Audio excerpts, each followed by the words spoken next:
spider would crawl into the mouth of the character I was playing.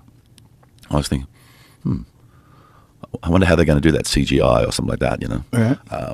Anyway, so off we go on this adventure, and we're shooting in Guatemala and Mexico, and it's an extremely disorganized shoot. You know, we don't have, nothing's right. You know, at one point in time, for 7 days, we lived on refried beans and rice in Guatemala because they hadn't made any arrangement with any kind of catering company or anything. You know, so that was the only thing that they could get easily. So it was breakfast, lunch, and dinner. Refried beans and rice. Wow. You know, and the end of that week, one of the guys on the film crew found this like cafe that sold some form of grilled meat, and we all just like went there in the middle of this rainforest and ate this meat, and realized later on it was more than likely we were eating the monkeys that were running around the trees around us, because everybody got really sick. Oh wow! Really sick. Anyway, so we're going through this experience, and we eventually get back to Los Angeles, and we've got, you know, like a couple of weeks shooting in LA. And we go out to a place called Lancaster, I think it was. There's an old film studio out there. And I see on the call sheet, oh, it's the spider scene. You know, cool. So as I arrived at the studio, this producer comes out to meet me. And, you know, Russell, everything good? And I said, yeah, cool. So we're shooting the spider scene today. And he goes, yes, it's going to be great. So everything, you're fine? I said, yeah, cool. But how are we going to do this? Is this going to be like a CGI thing or whatever? Oh, no, the Tarantula Man is here. The fucking what?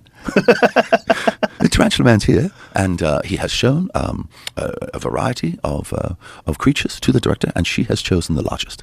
It's going to be a great day. Anyway, good luck with it. And off he trots, you know.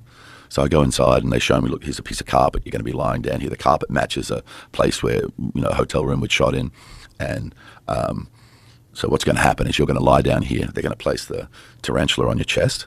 The tarantula wrangler will give it a little tickle, and as long as you keep your mouth open, it will head directly for your mouth. They always look for places to hide, so you've just got to keep your mouth open. It'll tickle, tickle, tickle. The tarantula will run up here, then into your mouth, and then the guy will pluck it out of your mouth, you know. I'm like, okay, cool. So they turn on all these hot lights, right? I lie down on the ground.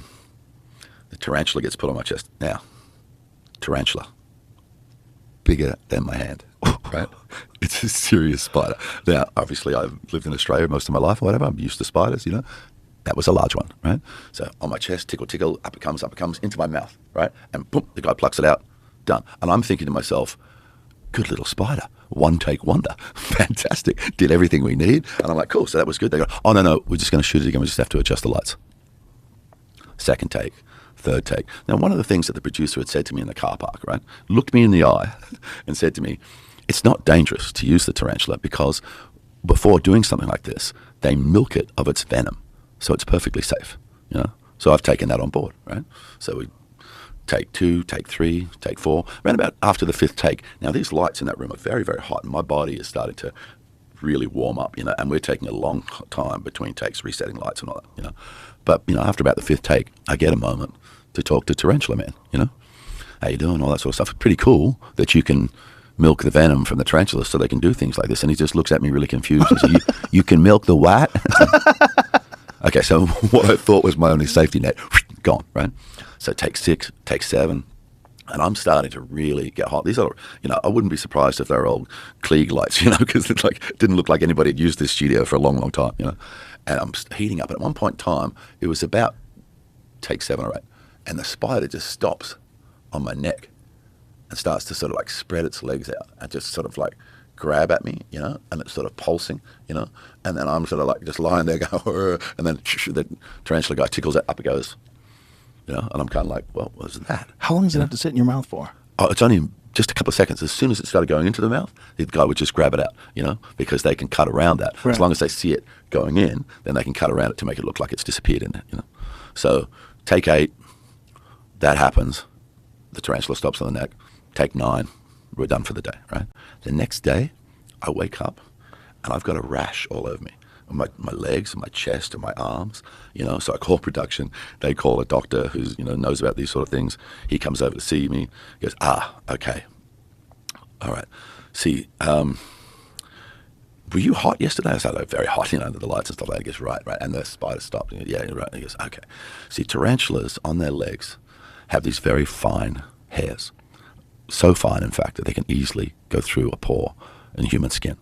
So currently, what you have going on is your body is full of tarantula venom, but not enough to hurt you or even make you're just going to have this rash. So here's this ointment, take this pill, a few days from now, you'll be right.